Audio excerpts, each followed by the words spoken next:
Sorry. I just got back from the Bloods rally. You know, got to keep it real in the community. That's what we say all the time. I have no idea what I'm talking about. So, this is a request from Sam from Holland. She made one of the worst decisions ever. So that's what we're going to do. He requested it. I'm going to do it. He gives me $5 per video. And then I do the video.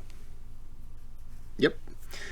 Before we get started, to talk about the YouTube gathering. 419 million of us. We got together, we went out, and we decided that we just felt it was right that the grasshopper community, they needed something to bring them together. So we made 125 million grasshopper stripper poles. And we just placed them out in the middle of the woods because we didn't know where to put them. And then we just stood there and watched.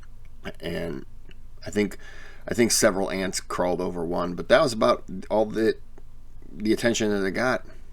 It might have been a blunder to have made all these. So, it was a wasted day. But we live and we learn, right? Subscribe to the channel, like the videos, or like the video and then subscribe to the channel. Because I'm getting 65% of my viewership comes from unsubscribed people. So if you subscribe, then you raise that other number up and you lower that one. And then eventually, something with the algorithm, but then I can make money. And that's what we all want in the end. Right, Maiden? My dog's looking at me. She wants that too. She says Papa needs to make those monies so he can buy me them treats. Right? I would punch you in the face if you weren't so cute. I wouldn't punch you. I'm going to bite you. Yep. All right. I don't know if there's anything else to say. Just imagine I said something that was very moving and important. And let's get on with the video. Are bound to shock you. The first is just, how could anyone allow this to happen? It's so awful. How could you do that? And then the second is just the severity of the punishment that was handed down for it. But before we get into today's story, if you're a fan of the strange, dark, and mysterious delivered in story format, then you've come to the right place, because that's all we do, and we upload once or twice every week. If that's of interest to you, please hold the like button at gunpoint and force them to walk through puddles in their socks. Also, please subscribe to our channel and turn on all notifications so you don't miss any of our weekly uploads. All right, let's get into today's story.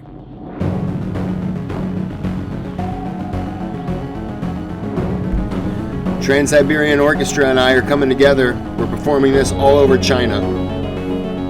It's true. In 2001, Greg Biggs was a 37-year-old self-employed bricklayer who was living in a homeless shelter in Fort Worth, Texas. He was also the father of one child. He had an 18-year-old son named Brandon who lived with Greg's ex-wife. Despite not living with his son while his son grew up, Greg had always made a point of spending lots of time with Brandon, and so over the years, they had become quite close. But besides his son, Greg really struggled to build meaningful long-term relationships with other people.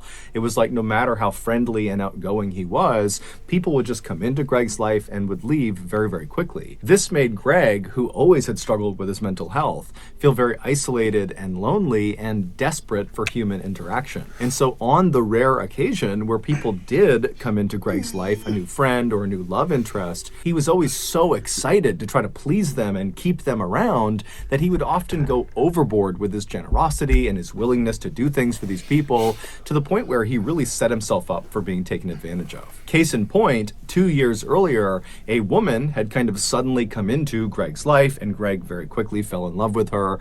And early on in their relationship, this woman tells Greg that she's struggling financially. And without any hesitation, Greg started giving her all of his money. Now, Greg was not a wealthy man, not by a long shot, and so before long, he had literally given this woman all of his money, to the point where Greg could no longer make truck payments, he couldn't make house house payments, and so his vehicle and his home were repossessed. And then after he's suddenly homeless and destitute, this woman who he's given all his money to, she also disappears. But despite being in this horrible situation of sudden homelessness, Greg made the best of it. Anytime Greg was not working, he would be trying to make plans with his son Brandon to go walk around the mall downtown or go see a cheap afternoon movie. Times were definitely tough for Greg, but Greg stayed positive. He was a forever optimist, and he did this by focusing on the future. He was certain if he could just land a few more good-paying gigs, he could make that extra cash and finally buy a home again and buy a vehicle again and finally kind of get his life back together. But unfortunately, he would never get that chance. On the morning of October 27th, 2001, two men called the Fort Worth Police Department to report having seen something suspicious on a park bench inside of Cobb Park. Cobb Park is this big public park with playgrounds and walking trails and fields. And at the time, Cobb Park was not considered a very safe place to be, especially after hours. There was lots of shady people in the park. So when the Fort Worth Police Department gets a call about something shady happening in Cobb Park, they aren't surprised. And so they dispatch a single detective to go over to the park and meet these two guys and see whatever suspicious thing is on this park bench. And so this detective, he goes over to the gates of Cobb Park, he meets these two guys, and they kind of explain what they saw. They give him directions to this bench, and then he thanks them. He hops back in his cruiser, he drives through the gates, and he starts driving down the trail, and then he pulls off and parks his cruiser, knowing that the bench in question is right around the corner, maybe 200 or 300 feet away. And so he parks his cruiser, he gets out, and he starts walking on this cement path,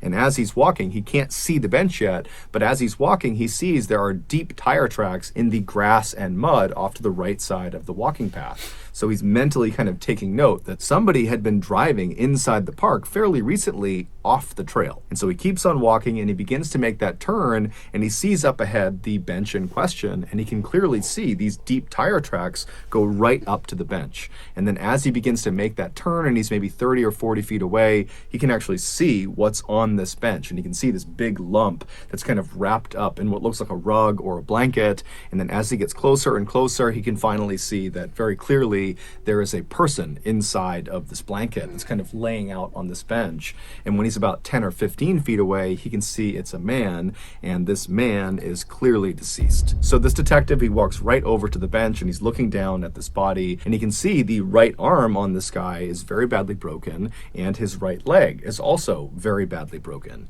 And then his left leg is not only broken, but it's been partially amputated. In fact, the left leg is barely hanging on. And so this detective, he's looking at this guy thinking, okay, this person must have gotten wrapped up in these shady criminal dealings that are known to take place in Cobb Park, and somebody beat him to death, or they beat him and then shot him to death. But as he's looking at the body, despite these extensive injuries, the bruising on his body was not consistent with someone who had been beaten to death. And in terms of potentially being shot to death, he began looking at the body, and from where he was standing, he could not see an entrance or an exit wound of a bullet. And so stumped, the detective steps back and is just kind of pondering what he's looking at when he realizes there's very little blood anywhere near the bench or on the body. And considering the left leg has been nearly amputated, you would think there would be lots and lots of blood, but there wasn't. And so that indicated to the detective that his injuries had to have been sustained elsewhere. And so this detective, he calls in backup, and more detectives show up, and they're all kind of looking at the scene, and the working theory became, okay, this guy got killed outside of the park. We don't know how he got killed. It looks like some sort of blunt force trauma, but somehow he gets killed outside of the park. If this ends up being some weird accident, I mean, he was rolled up in carpet, so I don't think it was. But if this ends up being some weird accident that's like one in a trillion, I don't know what to say. Because some of these things are just super weird. It's either some off-the-wall death, like, oh, he was rolling up a carpet and tripped inside of it and then somehow severed his leg and kept on rolling, and he rolled to the park. He rolled 6 miles to the park and no one noticed. Or I'm going to find out he was, and I'm not trying to laugh, I'm laughing at that, what I said. Or it's going to be that he was brutally assaulted. And right now, it's what I said is 50%. I have no idea what's happening right now. And then his killers, they drive him into Cobb Park, which is why you have those deep tire tracks. I had to adjust my seat cushion for you lucky people out there who wanted to know that. No one cares about the seat cushion, huh? People love it. On the right side of the path, and they dump him on this bench. Later that day, the medical examiner would come out and positively identify the body as belonging to Greg Biggs. The same day that Greg was found, the police went out and began their investigation, and they started by interviewing people that had been in Cobb Park either that day or in recent days, and they also interviewed known criminals that they knew went into Cobb Park, and they reviewed CCTV footage both in the park and outside of the park. But no one knew anything about what happened to Greg, and the footage didn't show them anything interesting. And so very quickly, Greg's case began to languish, and no one knew what to make of it. Then, in February of 2002, so roughly 4 months after Greg was found, the Fort Worth Police Department received a phone call. It was from this young woman named Miranda Daniel, and she said, "I know what happened to the man in Cobb Park." And the story she would tell them at first was so hard to believe that the Fort Worth Police Department weren't sure if this was a prank or not. But when they followed up on her lead and they went to a very specific address that she had mentioned, they realized she was telling the truth. This is the unbelievable true story of what happened to Greg Biggs. On the evening of October 25th, 2001, so 36 hours before Greg was found in Cobb Park, 25-year-old nurse's assistant, Shantae Mallard, arrived at her friend's apartment in Fort Worth, Texas. Her friend was named Tittalisi Rice. She went by T-Fry. Shantae was from a very loving and stable household in Fort Worth, Texas. Her parents had raised her to be kind to other people and to always work hard and to stay out of trouble. I got that ominous feeling turn where what I'm about to be told is going to make me very angry with this woman.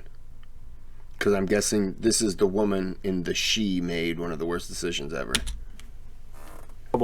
And by and large, Shantae acted accordingly. But in her late teens and early 20s, Shantae began to secretly rebel against her parents. On the surface, when she was around her parents and her family, she was the goody two-shoes that always followed the rules. But when she was away from her family, specifically when she was with T-Fry, she would let her wild, rebellious side out. The two friends had met in 1999 at a nursing home where they both worked as nursing assistants. T-Fry had just gotten out of this very toxic marriage. From now on, Sam from Holland, every time you ask me to do a video, I need you to please refer to me as K-Fry. Because now I'm going to be, that's my new nickname, for you only. K-Fry. Yep. I think that's fair. Otherwise, I have to banish you for 2 minutes. For every time you request a video and you don't refer to me as a K-Fry.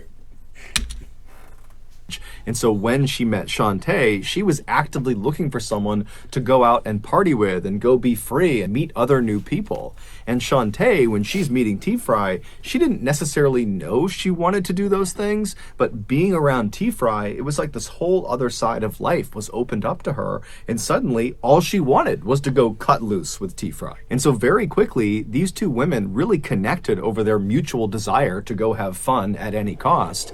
And before long, they were not only drinking and doing drugs and partying on the weekends, but they were also getting high before work, which meant they were treating patients high. So with that in mind, fast forward back to October 25th, and Shantae has just arrived at T-Fry's apartment.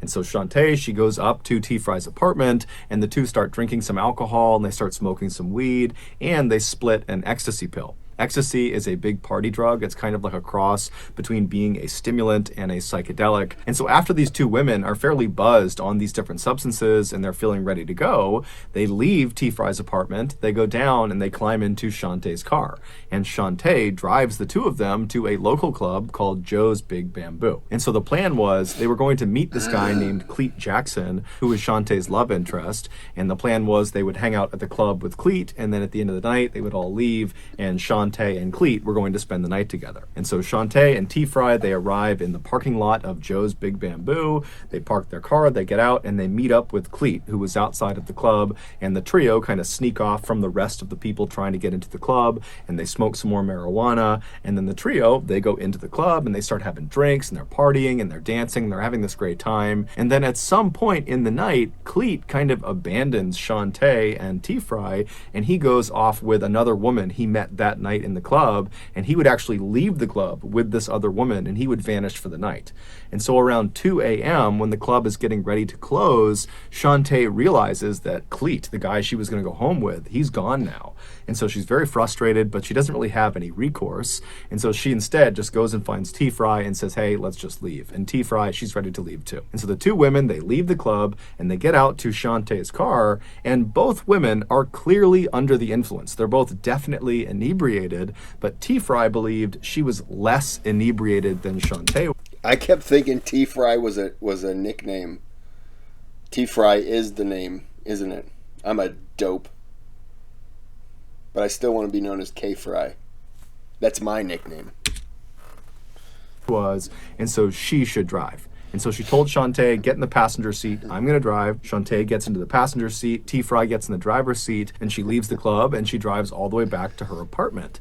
When she parks at her apartment, she gets out and says to Shantae, hey, I don't mind getting in my car and kind of trailing you as you drive back to your home to make sure you get home safe, kind of like an escort. And Shantae, she just gets out of the passenger side and walks right around and confidently sits in the driver's seat of her car and tells T-Fry, nope, I'm fine. I'm going to drive myself. I'll see you later. And then Shantae drove away. About an hour later, at 3:30 in the morning, T-Fry is in bed in her apartment when she gets this very frantic phone call from Shantae, who's totally hysterical. She's beside herself, and she's not really making any sense, but she's trying to get T-Fry to come over to her house. Now, T-Fry did attempt to figure out what was going on, but she just could not cut through the hysteria on the other side of the phone. And so eventually, T-Fry just thought, you know what? Clearly, it's something serious. I'm going to go see what's going on. And so T-Fry, she leaves her apartment, she gets in her car, and she drives over to Shantae's house.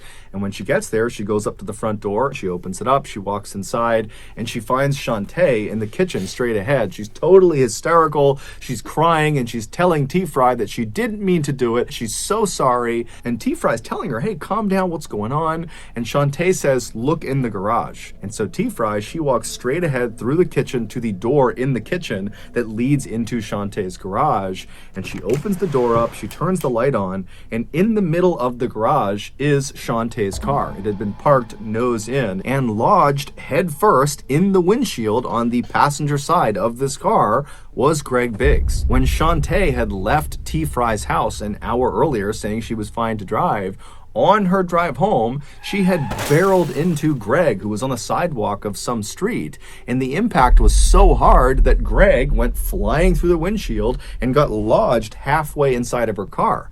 But the impact didn't kill him. It did almost cut his left leg off and break several bones in his body, but it didn't kill him. In fact, there was blood spatter inside of the car on the passenger side that indicated Greg was totally conscious and was trying to pull himself back into the car. There were these handprints on the inside of the passenger side door indicating Greg had been pulling on them. There was also these very small droplets of blood all over the seat indicating that Greg had been spitting up blood as he was trying to talk to Shantae or as he was trying to plead for help. But Shantae, instead of stopping her car and getting this guy help, she just kept on driving home with Greg lodged in her front windshield. Now keep in mind, where she hit him, she was less than a half mile from the fire station where her brother, her older brother, was currently on duty as a fireman. He was medically trained. He could have saved Greg's life. Also, the other firemen at the firehouse that she knew, that Shantae knew, they could have saved Greg's life. Also, less than 6 miles away from the point of impact was the local hospital, where of course course, they could have saved Greg's life. And then on her drive all the way back to her house with Greg halfway in her windshield, she would have passed by 9 payphones, where if you don't know anything about payphones, you can dial 911, so emergency services, and it doesn't charge you anything. So Shantae at any one of these payphones could have called medical personnel who could have saved Greg. Also, let's not forget, Shantae was medically trained. She was a nurse's assistant and understood basic life-saving. But she did not use any of those resources. Instead, she just drove home. And when she got to her home, she drove her car with Greg in it into her garage. She shut the garage door. She gets out. And as Greg is literally moaning and probably pleading for help at this point, she just says, "I'm sorry," and then walks up to the door that leads into the kitchen of her home. She turns off the light in the garage, walks into her kitchen, and shuts the door behind her, trapping Greg in the garage in total darkness by himself. Then, after an hour of Shantae just being in her house... After an hour? Oh, what a bitch.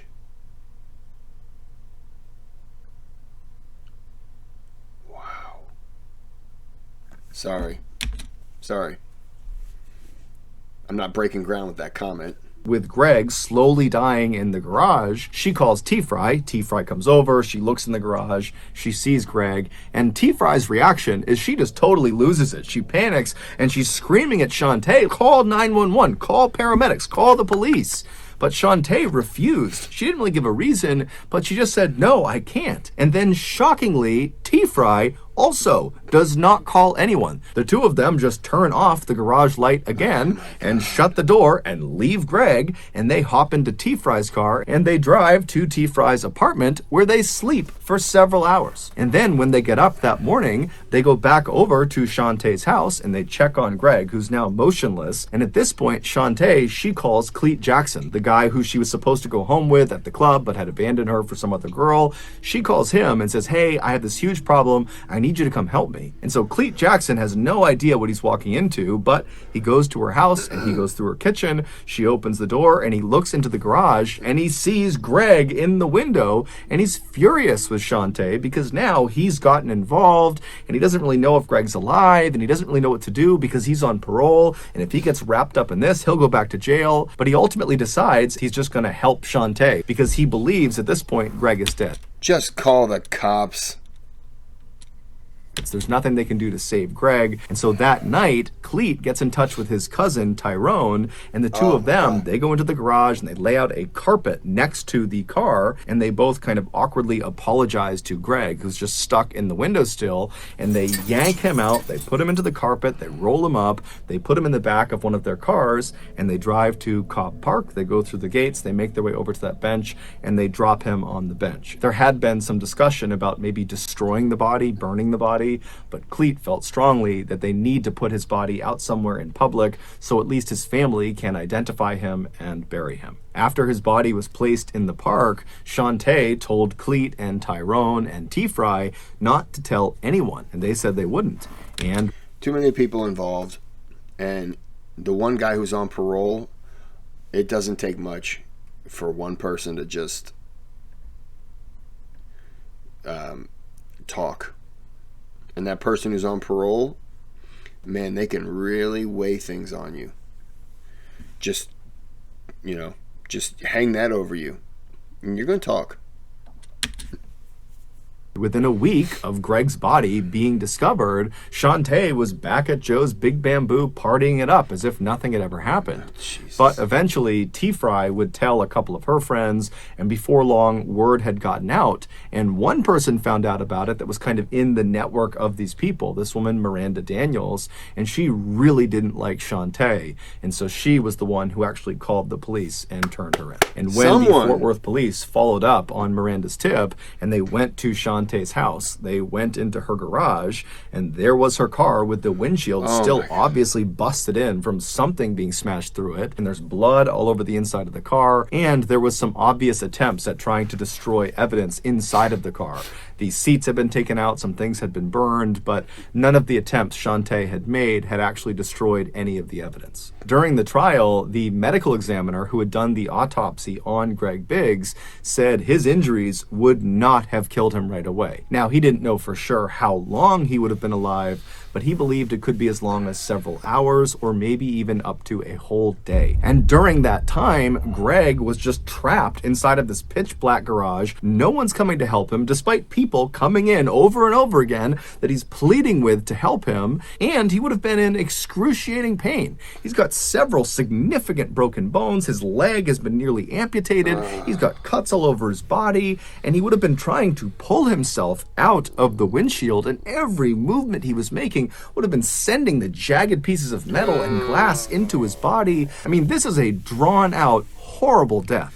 And during the trial, every single medical professional and every single law enforcement official said, had Shantae brought Greg to get medical attention at any point in the first couple of hours, just basic medical care, he would have lived. And so his death is entirely because of Shantae's absolute indifference. T-Fry would ultimately, in exchange for full immunity, testify against Shantae, and Shantae would ultimately be found guilty of murder of Greg Biggs, and she would be sentenced to 50 years in prison. She was high, correct, on ecstasy when she did it? I do remember taking ecstasy. I didn't remember if they took it that night, if it was still, because I can understand her in a panic, on illegal drugs, but still, you hit someone, you hit them on the sidewalk. Regardless, I would take that punishment over 50 years in jail, because you're not going to get 50 years for being on drugs and driving there. But if you went to the hospital and you saved the person's life, you could always be like, look, yes, I was on drugs, I did that, but you sober up pretty quickly when something like that happens. I'm sorry, this is just a quick story. When I was in high school, I was a sophomore, and before I was going to school,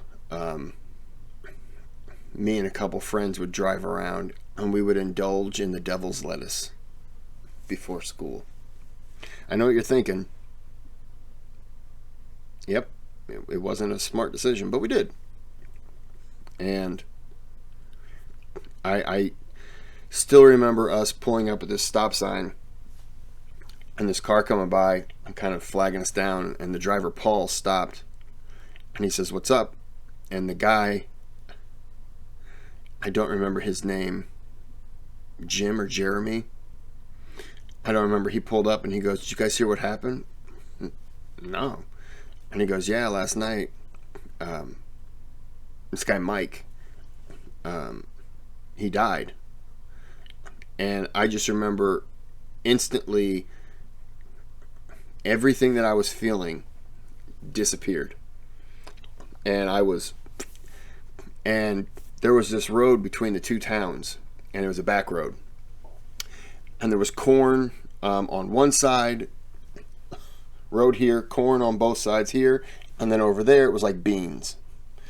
And so there was a road, and it was a T intersection. People going on this road, there was a stop sign. Traffic did not have a stop this way. This was 1994? No. 95. Yeah. 95? So he dropped off some guy. He was at a concert, and he came back, dropped off his friend, was going home. And a common thing that people used to do is they would get about a quarter mile away from the stop sign, and they would turn their lights off, and they would look to see if they saw headlights coming this way, and they'd turn their lights back on, and they'd slow down a little bit and turn their lights off, and then kick them back on, and then blow right through that stop sign. Well, I don't know if he was, I never heard if he was under the influence of anything. that could have made a decision. I don't know. He flipped his lights off, and he was in a newer car, fiberglass type of car. And coming the opposite way at the perfect time was this guy. I don't remember his name now. Inconsequential. He was in an older, like 1960s, 1970s, old, completely metal boat type of car. And he T-boned the passenger side. Car spun out, threw Mike out, and he landed in this field. The guy who hit him went off the road, and there was, he was wearing a seatbelt, but I don't even think it was mandatory to wear a seatbelt, but there was no airbags in that car. So he was, and this other guy showed up. His name was JL. Him and his brother were driving by, and they hopped out of the car and ran over to Mike, and he was holding Mike's hand as, Mike just died laying by a gully, by a cornfield. And we were told about it, and I just remember everything went away. And we smoke, and nothing. It felt nothing. And went to school that day. I happened to sit in one of my classes. I don't remember which class it was, but Mike would have sat right next to me. The odd part about that whole story was, I wish I could remember the kid who was driving the boat car. His brother was Brian. Anyways, every year on Mike's birthday, and I think still to this day, he's moved. He's moved like 2 hours away. Has a good job, married, couple kids. To this day, on Mike's birthday and his birthday, Kevin, that was his name. Every day on Mike's birthday, on Kevin's birthday, on Easter, on Christmas, on New Year's, Thanksgiving, if there's a holiday or celebration whatsoever, Mike's family sends him a card just reminding him that he killed their son. How fucked up is that? Their son was the one who blew through a stoplight or a stop sign, shut their lights off and everything like that. And that was verified because the other guy, JL, and his brother were coming from the opposite side of the road. And so they saw the lights flash off, turn back on, and of course they knew what was happening. Well, they could see the car coming. He couldn't because of the corn. I don't know if they tried to signal him or what was going on, but it was just a perfect boom. But they send Kevin cards. They don't take any responsibility for what their son did, and I understand their son died. And it's a tragedy. But to blame someone other than your son. If that was my son, yeah, I would be crushed. I wouldn't take it out on him. He did nothing wrong. He didn't have to stop.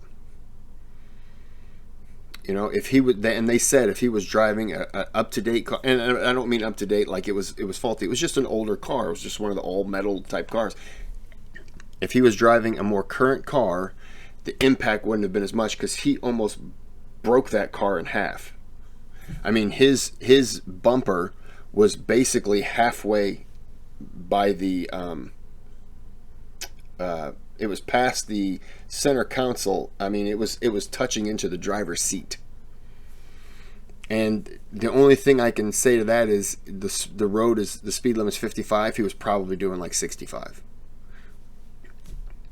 Mike was probably doing the same. On that back road, you speed. I speed all the time on that back road. But yeah, it's just a tragedy. And then, that happens, and Kevin has to get cards every year. It's just a shitty reminder for what happened, which he has to live with. But I apologize. I was just thinking about her being on drugs, and then And then that came into me. I get random thoughts that pop into my head for things. Let's just finish the story out. I apologize. I'm Mr. Tangent, as I've been recalled. Been recalled as I've been called. She'll be eligible for parole in 2027. She never should be. Cause number 037152D, styled State of Texas versus Shantae Juan Mallard. Verdict form is to count 1. We, the jury, having found the defendant, Shantae Juan Mallard, guilty of the offense of murder, assess her punishment at confinement in the Institutional Division of the Texas Department of Criminal Justice for a period of 50 years. As for Cleet Jackson and his cousin Tyrone, they received 10 years and 9 years respectively for their role in the crime. During the victim impact statement portion of the trial, Brandon Biggs, Greg's son, he took the stand and he very eloquently told Shantae that he forgave her, and it seemed very genuine and it moved Shantae to tears. And then Brandon looked out at the audience where Shantae's family was and he said, you know, not only do I feel horrible for my family, but I feel bad for your family, Shantae, as well, because this crime has destroyed all of us. So that's going to do it, guys. If you got something out of... Props to Brandon Biggs on that one, because I would not be the better person. I'd be like, look, you're going to get out in X amount of years and I'm going to find you and murder you. And in the meantime, I'm hoping to kill every member of your family. But that's just me. That's just what I would say. Because I'm not one of those, was it turn the other cheek? I'm not. I'm a scheme for a lifetime to get back at you. But, you know, I'm just a scumbag, I guess. Well, I like this one, Sam. Just as a quick note, I need more videos by that chapter, Mike. I've been getting a lot of hate for doing his videos, so I need to do more of them because I really need to rub it in. Makes me feel good.